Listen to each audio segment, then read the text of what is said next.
Maligayang pagdating sa mga DIY ideas. Ngayon ay meron akong color pooling idea na ibabahagi sa inyo with a woolly hugs pool na yarn. Ito ay 60% organic cotton at 40% cotton. So 100 grams or 260 meters ito. So, yeah. Ito yung yarn natin and meron akong dalawa nito. At meron na akong dalawang samples na nagawa. So, itong maliliit na triangles. Ito. At yung isa ay isang band lang na may stripes yung design. So, ang mga ito ay simpleng gawin. At ang ganda. So, yung kulay nito ay number 84. Makikita yung kulay, yung number ng kulay dito. Ayan. At recommended hook size na 4 to 5 yung number. And so, let's start with the triangle design.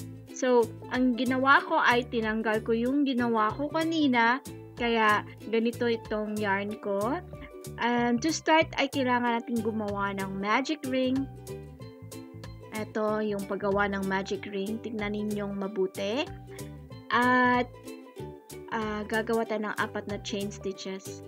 So, ayan. And then, gagawa tayo ng 3 double crochet. So, isa.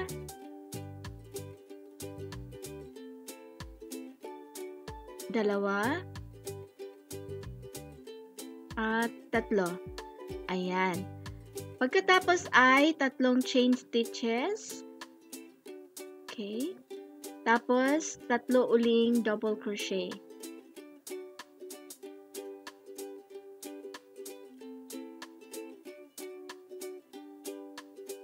Okay. Tapos nito ay instead of 3, gumawa lang ng isang chain stitch. At yung panghuling double crochet. So, para balance yung magkabilang dulo. So, isa-isa na double crochet. And then, pull the yarn para lumiit yung magic ring natin. Okay. So, ayan na. May maliit na tayong triangle. So, for the next round, gumawa ng 4 na chain stitches. So, 1, 2, 3, 4. And then, turn over ito. At dito sa pinakaunang butas o space, gumawa ng 3 double crochet. So, eto, 3 double crochet and then chain stitch. Tapos 3 double crochet para sa kasunod na space. So, 2, 3. Okay. After ng 3 double crochet, gumawa ng 3 chain stitches. And then again, 3 double crochet. Tapos ay isang chain at 3 double crochet. Yan. Dito ay 3 double crochet. Okay. Tapos, isang chain, tapos isang double crochet. Ayan. So, tapos na yung round na ito. So, eto, may 2 triangles na maliliit for each side. So, ayan. And, so, sa next na row natin ay, gagawa ulit tayo ng 4 na chain stitches. Okay, and then turn over ito. Tapos gumawa ng double crochet sa first na butas. And then isang chain stitch. Okay. Tapos 3 double crochet for the next space. So ayan, yung 3 double crochet natin. At next ay double crochet ulit sa kabilang, sa kasunod na space. So, ayan. 2, 3. And then, isang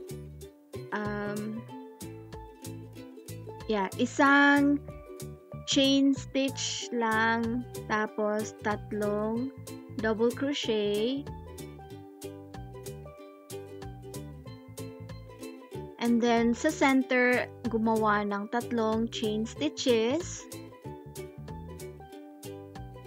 okay, and then tatlong double crochet.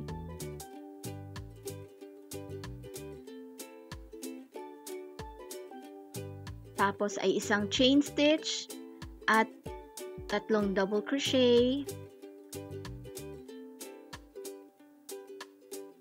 Okay, 2, 3. Isang chain stitch, tatlong double crochet, isang chain stitch, at yung panghuli ay isang double crochet. Eto.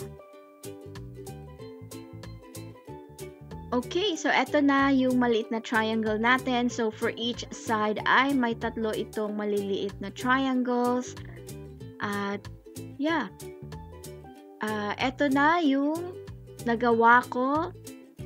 At marami-rami na yung maliliit na triangles na nagawa ko.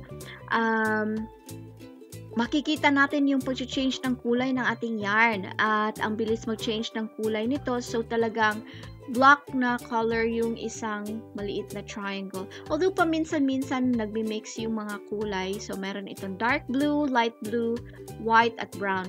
So eto, napakadaling gawin nito at napakalambot din ang ating yarn. So I think maganda itong pattern for scarf. So gustong-gusto ko ang kulay na andito sa ating scarf. So ngayon ay ito na yung second variant, yung paggawa ng stripes. So ito yung color pooling in rows. So pag start natin, gamit itong hook number 5, gagawa tayo ng mga chain stitches. Okay, so magsimula tayo dito sa brown. Eto. At gumawa lang ng maraming chain stitches. So, kasunod ay itong blue. And then, brown ulit.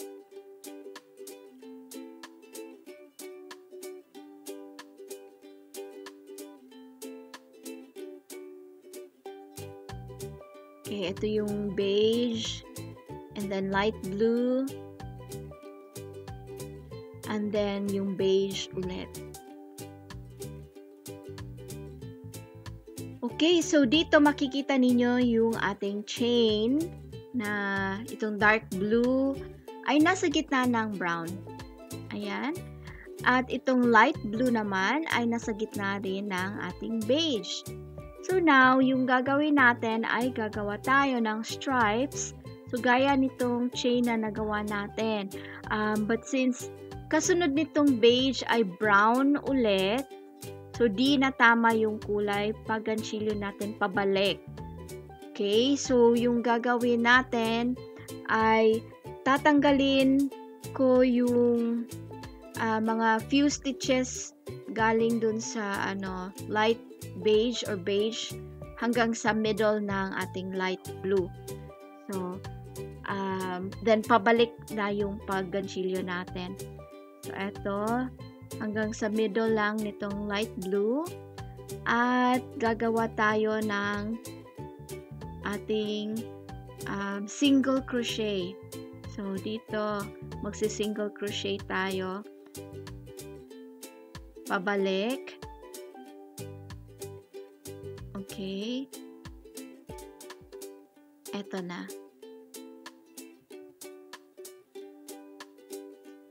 Okay. And then,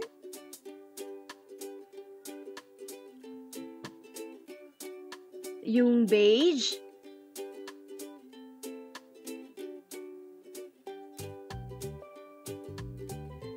so after nitong beige ay yung dark brown. So eto na yung ating single crochet na nagawa at ang kasunod ay yung brown.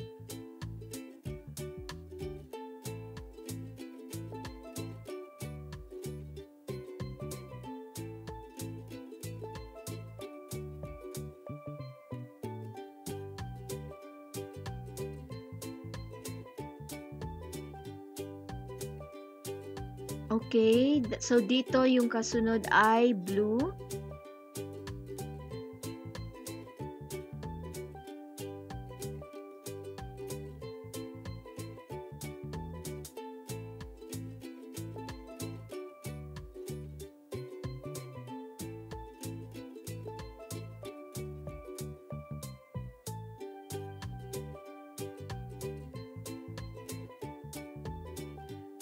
So, eto na tayo sa beige and then light blue. So, alam ninyo na after ng light blue ay beige ulit. So, hanggang sa middle ng ating light blue, dapat ay pabalik na ulit tayo sa kabilang side o kabilang dulo. So, i-turn over ito and then continue with single crochet. Ayan. And I hope sa row na ito ay tama na yung mga kulay at makakagawa na tayo ng mga stripes. So, eto ulit yung beige.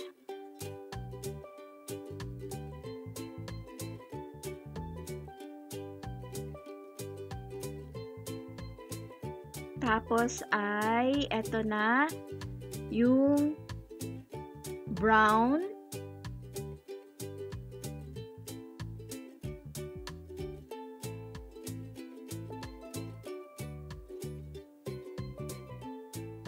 Then, eto. So, I think tama na yung kulay natin. Dahil eto na yung blue.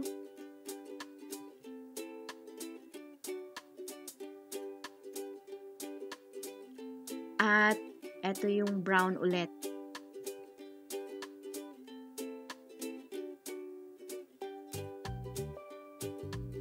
So, eto yung beige. At yung light blue. So, dito lang tayo banda at i-turn over na natin ito. And we continue with beige, brown, light blue, or blue. So, yeah, itutuloy ko yung pag-gantsilyo at babalikan ko kayo maya-maya.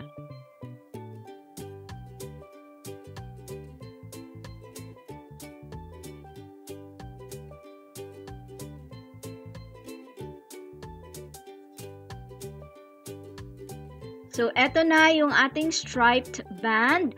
Ang ganda tignan nito at makikita ninyo na ang dark blue ay talagang nasa gitna ng brown. And then yung light beige naman at light blue ay andito sa dulo. So, napakasimpleng gawin, di ba? So, pwede itong ipagpatuloy at makakagawa na tayo ng isang scarf. Okay, so eto na yung ating color pooling. Sana ay nagustuhan ninyo ang video namin ito at nag-enjoy kayong gawin itong dalawang klase ng color pooling. So, bigyan kami ng thumbs up, bumisita at mag-subscribe sa aming channel at i-click ang katabing bell icon para sa mas marami pang mga videos. So, magkita-kita tayo sa susunod kong videos. Hanggang sa muli! Paalam!